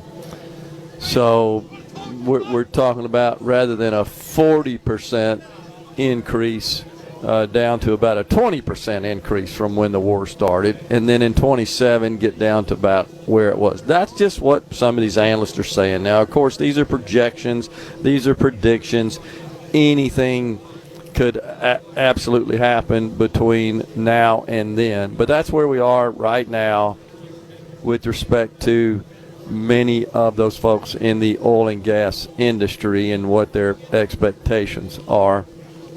I was talking earlier about how I felt like that maybe there should be a more concerted effort in our legislature to deal with the financial challenges facing the public employees retirement system. This is something we've talked about quite a bit. As we were discussing with Representative Scott Bounds earlier in the program, both sides of the Capitol made some proposals, and neither one of those passed. They both involved an injection of a significant amount of taxpayer money into the program, a big lump sum infusion, $500 million, $600 million. I can't remember which was which from the House and Senate side, but still in that range. And then some way to produce recurring revenue to also keep the program on sound financial footing. The House's plan was, hey, let's just give it all the net revenue, net proceeds produced by mobile sports betting. But, of course, the Senate simply will not pass a mobile sports betting bill. And then the Senate side, their idea was we're just going to write a check every year for $50 million, I think, is what the plan was, a total of $1 billion over 10 years to be infused under the Senate plan into the program. Still not sufficient, according to actuaries, to fully stabilize the program, but certainly improves the overall financial footing of the public employees retirement system. So that problem is not going away. It is going to still need to be addressed, as is at the federal level, the Social Security program. it is scheduled to be insolvent by 2032. That's a short 6 years, in which case, if no action occurs on the part of the Congress and, of course, the President, the Social Security program will only be able to cover 77% of its obligations. That means everybody receiving Social Security would receive a 23% reduction in their benefits unless there is action, some sort of action between now and then. That means everybody running for U.S. Senate this year, I think there are 31 seats being contested. They will, of course, be elected for a 6-year term, and this issue is going to occur while they are sitting in the U.S. Senate if they serve out their entire term. And every single one of them ought to be able to articulate a proposal that they could support to address this program. My gut feel is what's going to happen is that we're just going to go borrow a bunch of money to ensure that no one has any sees any decrease in their benefits. It's just the way we operate at the federal level. By the way, the U.S. Treasury just yesterday released a report showing where we stand from a fiscal perspective this particular year, and that news was not very good. Again, expecting a $2 trillion deficit, $2 trillion this year. And looking out to 2027, looking for a $2.1 trillion deficit. I think that's low. I think it'll be more like 2.2. It really depends on what the Congress ends up appropriating of the $500 billion increase the president has requested for the Department of War. That's what it will come down to. So we shall see. But with respect to the public employees retirement system, there's someone on the C-Spire text line that is kind of sparring with me a little bit over this. And there's this myth that this unfunded liability indicates that if everybody retired at the same time, we wouldn't have enough money to pay the benefits. That's categorically false. That is not what the definition of an unfunded liability is. Quite simply, it just simply means that the projection of future revenues is not sufficient to cover the projection of future benefits. That's exactly what is happening with Social Security in 2032. It's not a problem today. It's going to be a problem in 2032. So this individual is not happy with the legislature, feels like that they are not really taking this problem seriously, and it wrote quite a bit here to us. I'm not going to read it all to you, but it says that it refers to the legislature as geniuses in a pejorative sense, that they did nothing this particular year, and that they are immature and childish. I don't think that's really a good approach to getting some meaningful engagement with the legislature on addressing this issue. But this individual said that sensible changes are needed. So I just simply asked the question, what would you suggest in the form of sensible changes? I really couldn't see anything that it says exploring buyouts. Interesting. Okay. We're stepping aside for a break. Coming back.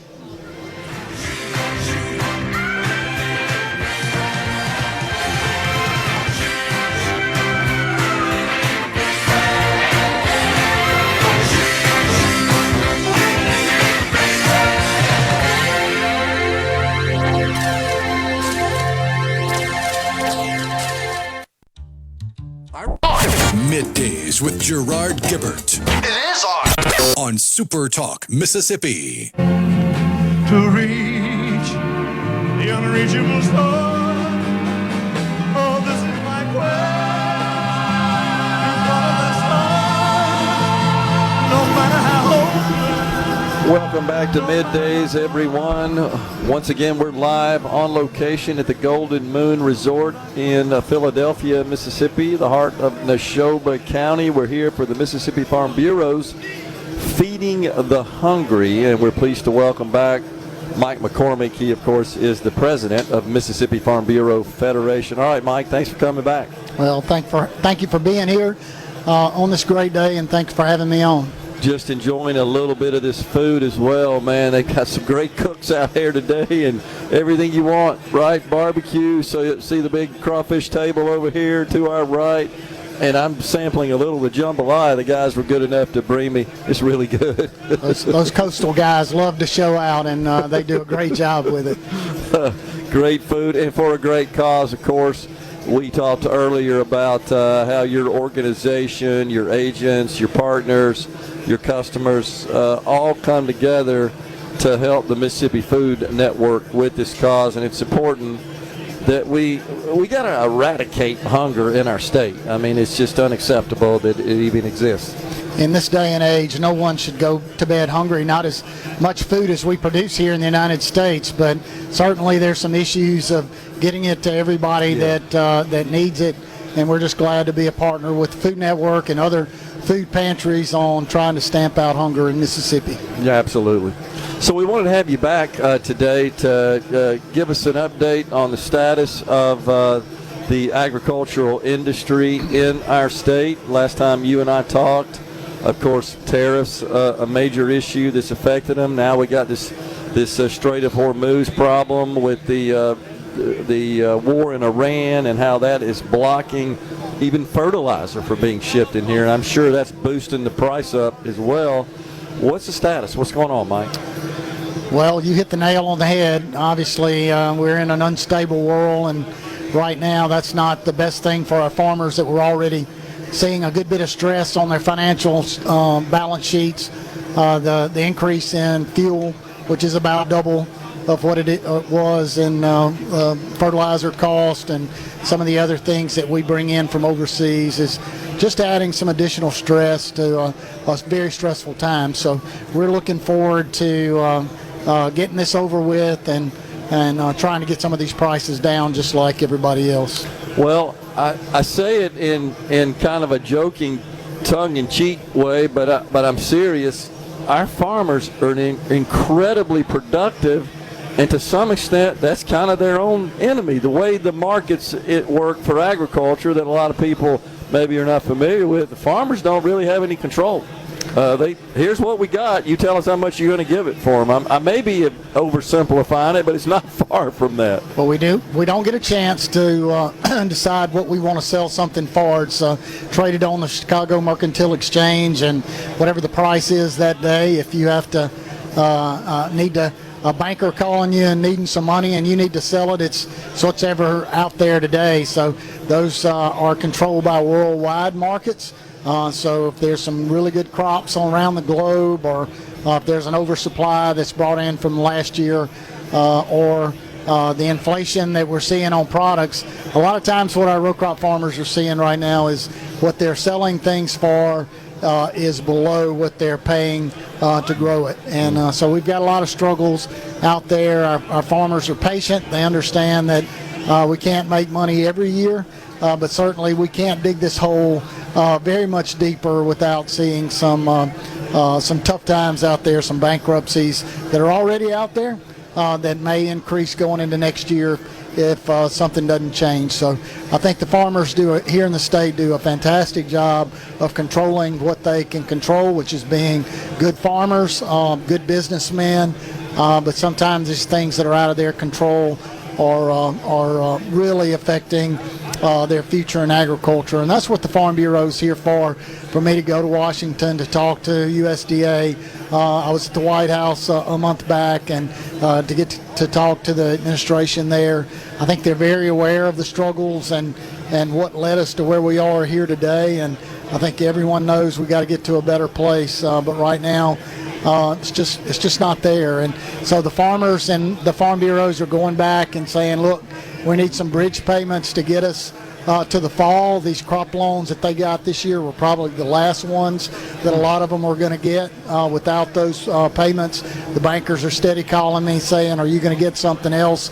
I need to know before we give them any more money to get to this fall. Yeah. I think with the big beautiful bill and some updates we did with the farm bill where they can get to crop insurance that does work. We were 8 years out of date on a farm bill, that going into next year we'll be in a much better place from a farm bill perspective, that we won't have to have these ad hoc disaster programs. But right now, the reality of it is we can't let our farmers go by the wayside. They're too important for us for national security reasons to make sure our food's grown here in the United States. Mike, what about the weather? I mean, we see reports of how weather's affected the cattle industry. Of course, that's created somewhat of a shortage of supply of cattle, and that's driven the price up. And that's kind of a mixed picture, is it not? Because you can get the price to the point where people are buying some other form of protein, but they're making more money on it when they sell it, but maybe their volume is hurt as a result of that. Well, we do live in a capitalistic society, so it all fixes itself. If the prices are too high, usually the consumers are they'll move to something else, or the price of what we're getting will spur an increase in that production. So I think if we leave and stay out of it from a government standpoint, that all of this is going to fix itself fairly quickly. We usually farmers are really good at overproducing whatever makes money. And right now, the cattle industry that I'm in is making money. I think you will see an increase in production, but it takes a couple of years to get that moving. Poultry, you can usually gear that up in just maybe about a half of a year, but in the beef industry, it takes longer to build that supply back up. So I think we're a couple of years away from getting that back going on the cattle side of things. But the shining star right now in the agricultural industry is our livestock. Yeah, the health insurance part of your business. This is a new line that you guys launched last year. You talked about that on the program. What your plans were. That's fully implemented now. What's going on? Our agents here have it in their back pocket. It's a key tool in their toolbox. We were able to pass a bill in Mississippi that allows us to cut through some red tape that makes the Affordable Care Act plans so very expensive. We have a health plan. It's not health insurance, but it covers what our members need in a really good way. We're partnering with Arkansas Blue Cross, so we have the Blue Cross network here, Farm Bureau, that everybody's familiar with back home. The plans are selling themselves. It's really active right now. We can sell them all through the year, so we're open right now. You don't have to go through open enrollment, so if you're looking for something that's better for you and your family, we really are truly saving a lot of our members a lot of money on their health care.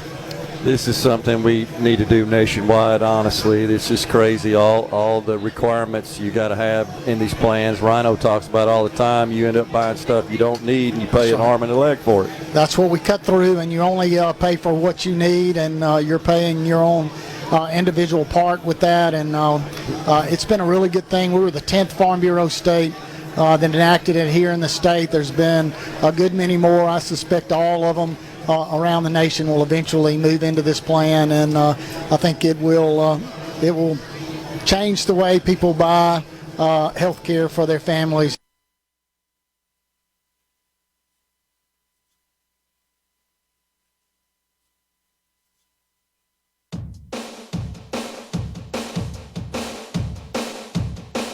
I got my mind set on you.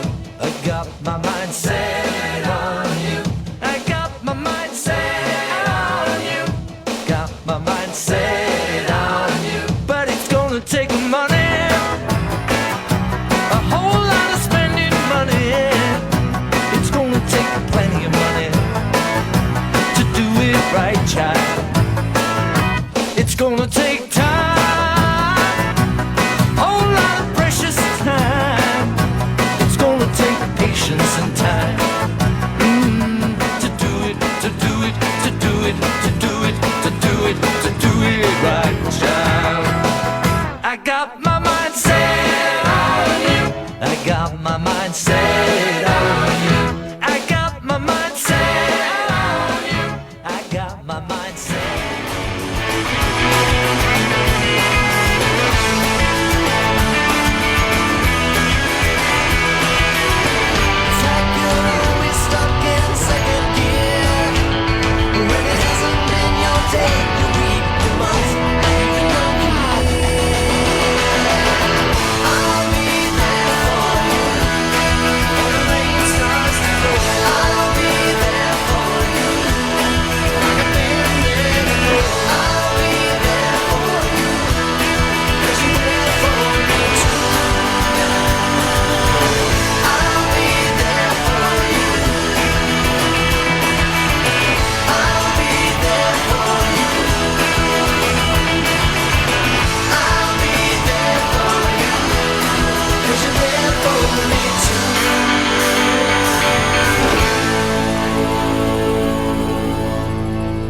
From the Seabrook.com. Come on. Middays with Gerard Gibert. All right, we are back on SuperTalk, Mississippi.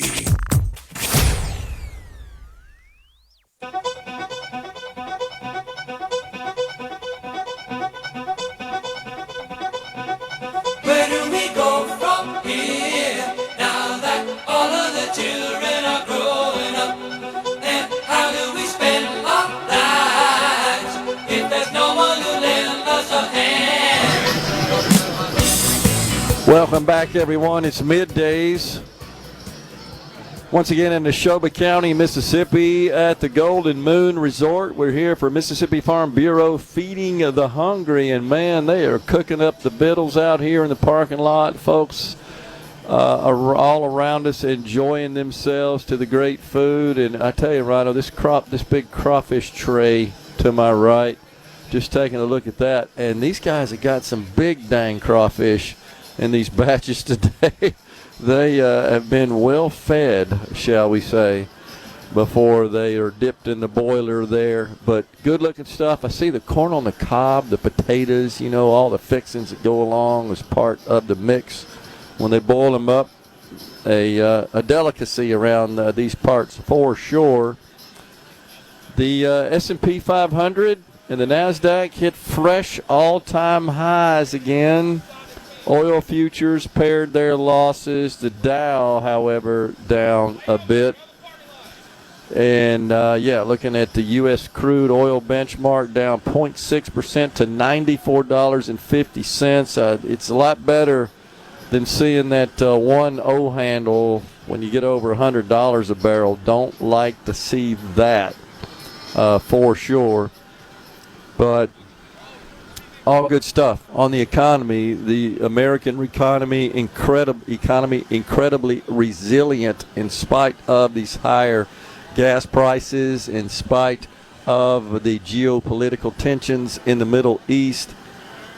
The president says we have all the cards, and he still seems very optimistic. That's the picture he's painting, that some sort of resolution is coming very soon. And I just fully believe that as soon as that strait opens up again, you're going to see lots of positive action in economic terms after that, both in the stock market. No doubt about that. We're going to see GDP growth. I believe we will. I think we'll see an increase in earnings from corporate America. And we'll also see the price of gas start to trend back downward, which I think most people are ready to see now for sure. And this is no doubt going to be a factor in the midterms.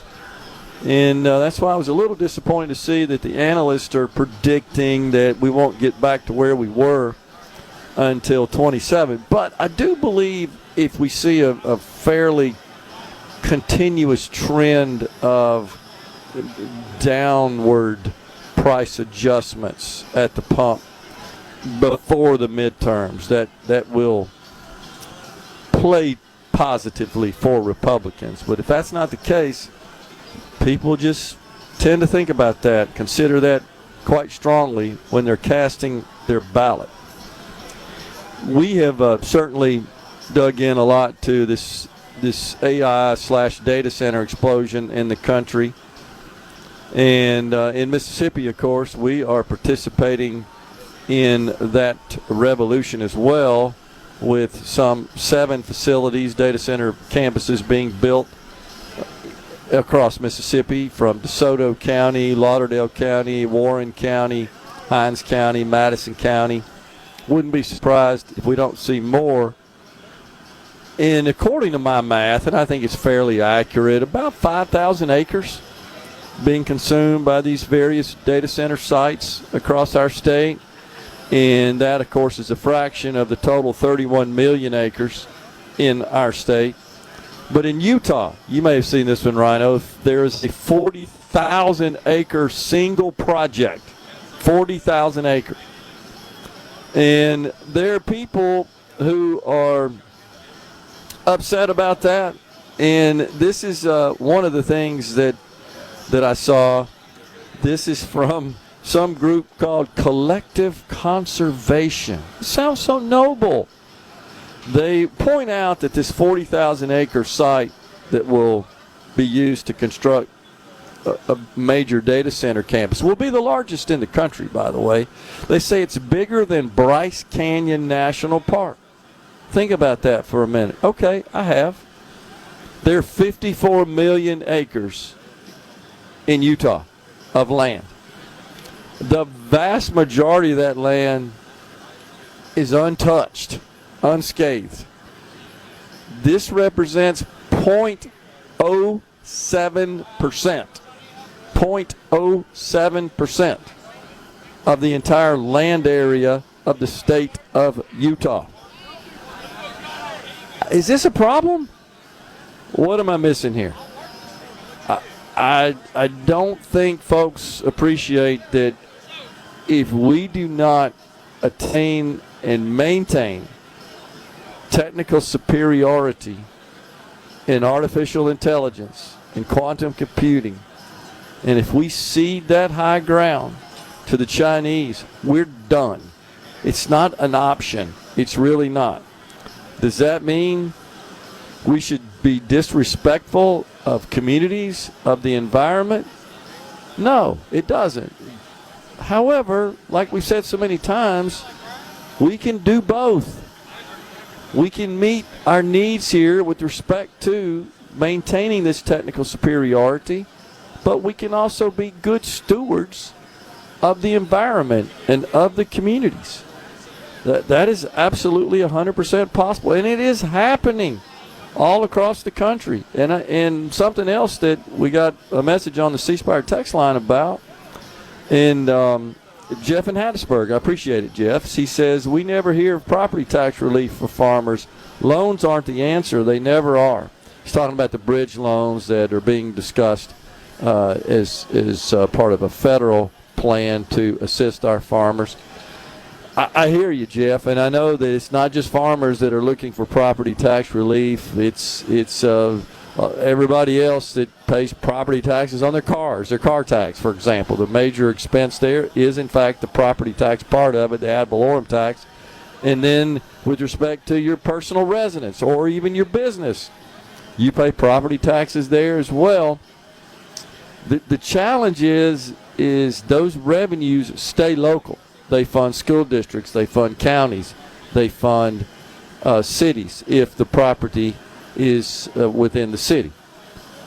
And that's a major source of revenue for those governing authorities. It's just the way the country has evolved for quite some time. This is common throughout the country. Typically, it's sales taxes, income taxes that fund state level operations and functions, and it's property taxes and to some degree sales taxes that fund local functions. And so I'm for it. I'd like to see property tax relief in a big way. The speaker, as we talked about, Jason White in Mississippi, just announced the formation of 6 study groups, task forces, and one of those will be focused on potential property tax reform.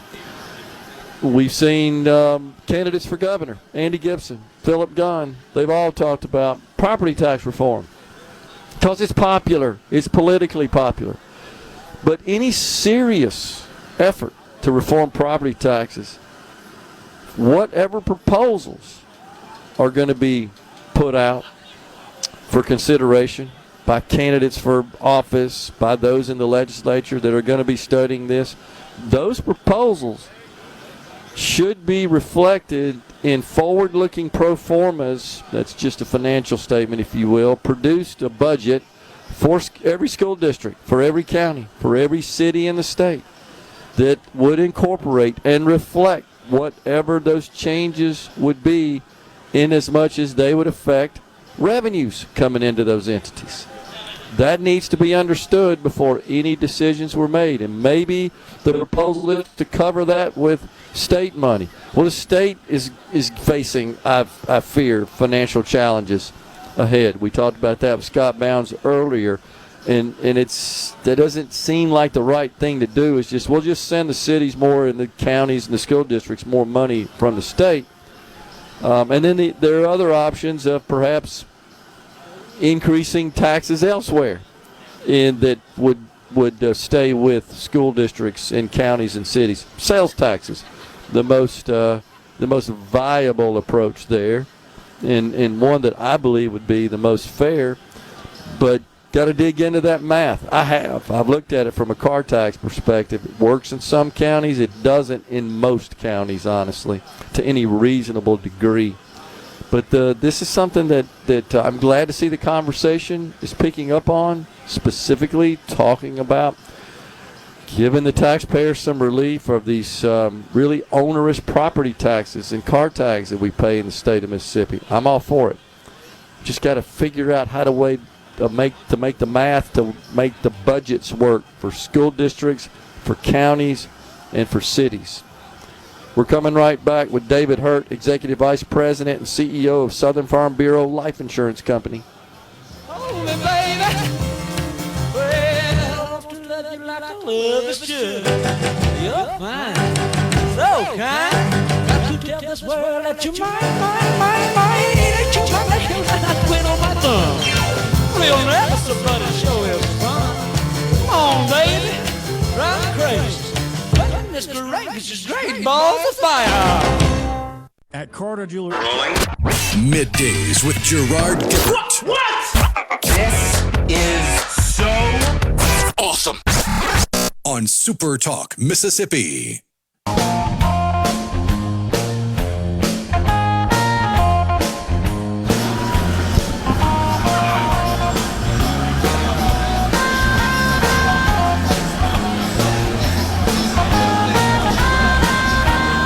Welcome back, everyone. It's Middays, final segment from Neshoba County. We're at the Golden Moon Casino for Farm Bureau's Feeding the Hungry. We're pleased to welcome now David Hurt.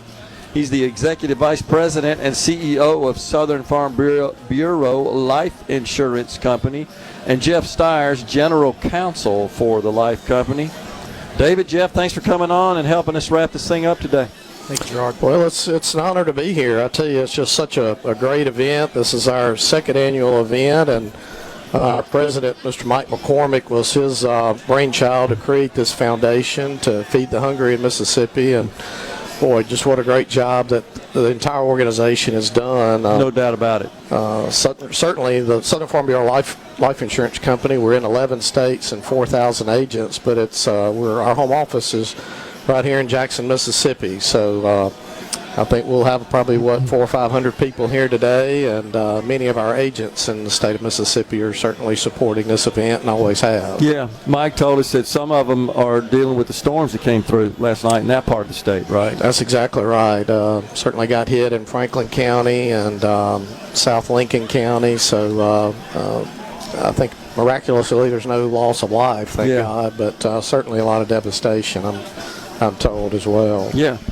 So, Jeff, you are the general counsel for the Life Company, correct? That's correct. Yeah. Yes. So, participation in this event, is this something that you feel like that your colleagues are truly behind as well? Absolutely, Gerard. You know, the one thing I'm reminded, while community service has always been the focus of the Life Company, with something this big, like with food insecurity in our state, I'm constantly reminded that one company can't do it alone. Sure.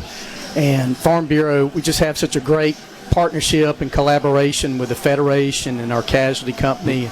Just reminds me when we all get together and get behind one thing, and Mr. McCormick made that call to us a little more than a year ago. Now we're in our second annual event. We're just absolutely proud to serve our community. We feel like our company is rooted in our community. That's part of our success. It's where our success comes from, and however we can return, we're blessed and honored to be part of that. Sure. And David, of course, as a private business, your company, it succeeds because of the great people that are your customers, your partners, your team, etc. And it's incumbent upon us to give back to those who need. Well, it certainly is. I think our company has an amazing culture, but, supporting hunger relief certainly aligns with our company's values of service and family and community responsibility, and I just think it ties directly into what our people do each and every day, and that's making a difference for our people. Yeah.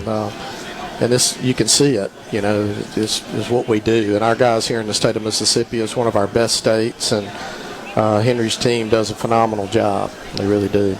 And Jeff, to me, what's really special about this is all of this assistance going to people in our state who need it without government being involved in it. So this is coming from the generosity of private individuals and private organizations such as yours. This is one of the aims of the federation that Mississippi Farm Bureau has created. That's one of the reasons we're out here cooking, is we want to kind of eliminate the overhead that's associated with that. We want to be able to feed people that contribute and also keep the mission that, what we're doing in cooking, we want to do it to feed the hungry and get greater attention to that effort. It was kind of surprising to me when we had Catherine Montgomery on earlier with the Mississippi Food Network, David. Just some of the metrics, some of the statistics around this food insecurity problem in our state. Yeah, it's just really amazing. You think about I have a statistic, the Mississippi Food Network distributed 21.5 million meals in the calendar year of 2025. And staggering when you think about how many folks are in need. And obviously we're at, Mississippi is, I think it's pretty prevalent when they're feeding that many folks. So that especially just makes children. it even more special. Absolutely. Why we're doing what we're doing here today. Yeah, no doubt about it. But this is a time when folks come together, Jeff, and they enjoy each other's company while they're serving a good cause. Yeah, I'm reminded constantly when Farm Bureau's there's going to be some food. We are a social company. We enjoy cooking. The smells are a big distraction to me, Gerard. I mean, it's tough for me to talk with smelling all this. So it's just great. Crawfish boiling right over my shoulder. It's just great to be part of it. I'm looking forward to eating here in a minute. Mike McCormick told Alex, our content director, if you go hungry today, it's your own fault, right? Well, that's a fact.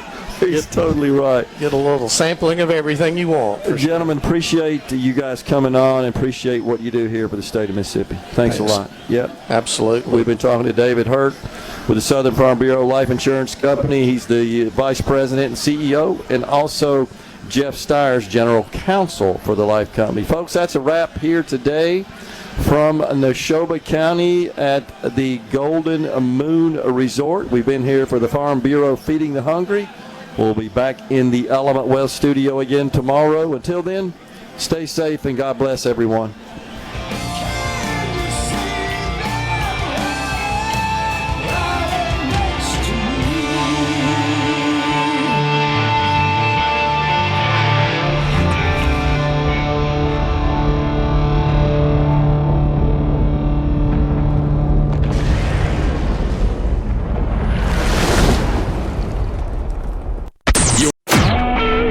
SuperTalk Mississippi Media Production.